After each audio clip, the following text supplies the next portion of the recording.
Hi friends, మీకోసం ఇంకో రెసిపీతో వచ్చానండి. అదేంటంటే మిల్లెట్ దోశ అట్టు. ఇది నేను మిల్లెట్స్తో చేశాను. రాగులు వేసామంటే లాస్ట్ టెక్స్చర్ రాగి కలరే కనిపిస్తుంది ఏ రెసిపీలో అయినా సరే. అందుకే ఈ కలర్లో ఉంది. ఏమేమి ఇంగ్రీడియంట్స్ వేసాను ఇప్పుడు క్లియర్గా చూపించి వివరించి చెప్తాను. వీడియోలో చూసేద్దాం వచ్చేయండి. బియ్యము ఒక గ్లాస్ తీసుకున్నాను. ఈ గ్లాస్ తోటి నేను చూపిస్తాను కరెక్ట్ కొలతలు మీకు అర్థమయ్యేలాగా. ఈ కప్పుతోటి 3 కప్స్ అయ్యాయి అన్నమాట. ఇదిగోండి నేను చూపిస్తున్న ఈ కప్పుతోటి ఫుల్గా అయితే 3 కప్స్ బియ్యం తీసుకోవాలి. బియ్యంతో పాటు ఇప్పుడు నెక్స్ట్ ఇంగ్రీడియంట్స్ చూపిస్తాను చూడండి. నేను మినప్పప్పు కూడా వేస్తున్నాను. అట్లలో మనం మినప్పప్పు కూడా వేస్తాం కదా. 1 కప్పు మినప్పప్పు. నెక్స్ట్ రాగులు అన్నమాట. రాగులు 1 కప్పు వేసుకుంటున్నాను. సేమ్ కప్పుతోటే కొలతలు చూసుకోండి. రాగులతో పాటు కొర్రలు వేసుకుంటున్నాను. నేను కొర్రలు కొనుక్కొచ్చుకున్నాను. మిల్లెట్స్తో రెసిపీస్ చేయాలి అని చెప్పి మొదలు పెడుతున్నాను అనమాట. ఇంకా మెల్లమెల్లగా మొన్న రాగి ఇడ్లీ చేశాను.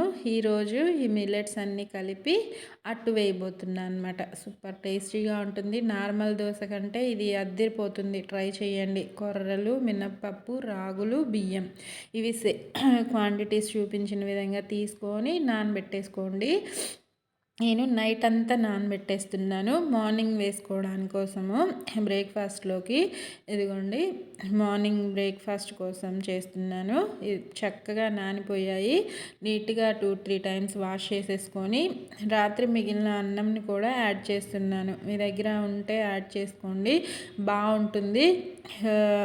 ఇంకా 1 ముద్ద సరిపోతుంది. నేను చూపించినంత కరెక్ట్గా వేసేసుకొని ఇదంతా మిక్స్ చేసుకొని మెత్తగా మిక్సీ పట్టేసుకోండి. మన అట్ల పిండిలానే మిక్సీ పట్టేసుకొని ఒక 2 అవర్స్ మాత్రం రెస్ట్ ఇవ్వండి. పిండికి ఫర్మెంట్ అవుతుంది. మీరు ఒకవేళ ఫర్మెంట్ అవడం కోసము మార్నింగ్ మిక్సీ పట్టేసుకొని ఈవినింగ్ అయినా వేసుకోవచ్చు. అలా అయినా బాగానే ఉంటుంది, బాగా ఫర్మెంట్ అవుతుంది. ఇలా కూడా మనం ఇన్స్టెంట్గా వేసేసుకోవచ్చు. చాలా బాగుంటుంది. మీరు ట్రై చేయండి కంపల్సరీ. మనం హెల్తీగా ఉండాలి, తినాలి అనుకుంటున్నాం కదా ఈ రోజుల్లో అయితే ఇలా ఒక్కసారి ట్రై చేయండి, అదిరిపోతుంది. ఇంకా సాల్ట్ కూడా మిక్స్ చేసేసుకొని సాల్ట్ మిక్స్ చేసుకున్న తర్వాత నేను ఒక 2 గంటల సేపు రెస్ట్ ఇచ్చాను. అంటే వదిలేసాను పిండిని. పిండి పట్టిన వెంటనే అట్టు వేయలేదు. ఎందుకంటే అది కాస్త ఫర్మెంట్ అవ్వాలి. పిండి మనం వేసి మిక్సీ పట్టిన వెంటనే వేస్తే అంత బాగా రాదు అని నా ఫీలింగ్. ఇంకా చక్కగా మిక్స్ చేసేసుకొని మూత పెట్టి 2 అవర్స్ వదిలేద్దాము. 2 అవర్స్కి చూడండి పిండి చక్కగా ఫర్మెంట్ అయింది.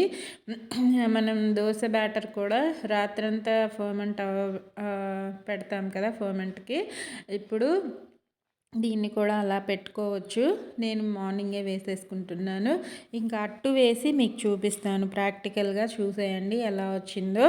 నేను టెక్స్చర్ కాస్త అటు ఇటు అయినా సరే మనకి టేస్ట్ మాత్రం సూపర్గా ఉంటుంది. చెప్పాను కదా, మీరు ఒక్కసారి వేసుకొని తినండి. నార్మల్ అట్టు బాగుందో ఈ మిల్లెట్స్ అట్టు బాగుందో మీరే నాకు కామెంట్స్లో పెడతారు. ఓకేనా?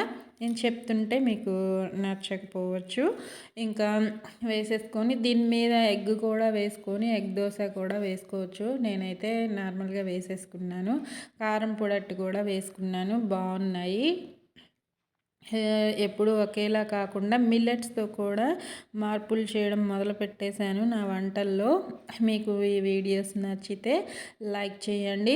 నన్ను సపోర్ట్ చేయాలి అనుకుంటే సబ్స్క్రైబ్ చేసుకోండి. యూస్ఫుల్గా అనిపిస్తే మీ ఫ్రెండ్స్ అండ్ ఫ్యామిలీ మెంబర్స్కి షేర్ చేయండి.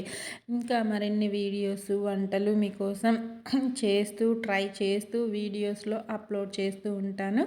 ఓకేనా? ఆరోగ్యంగా తినండి, సంతోషంగా ఉండండి.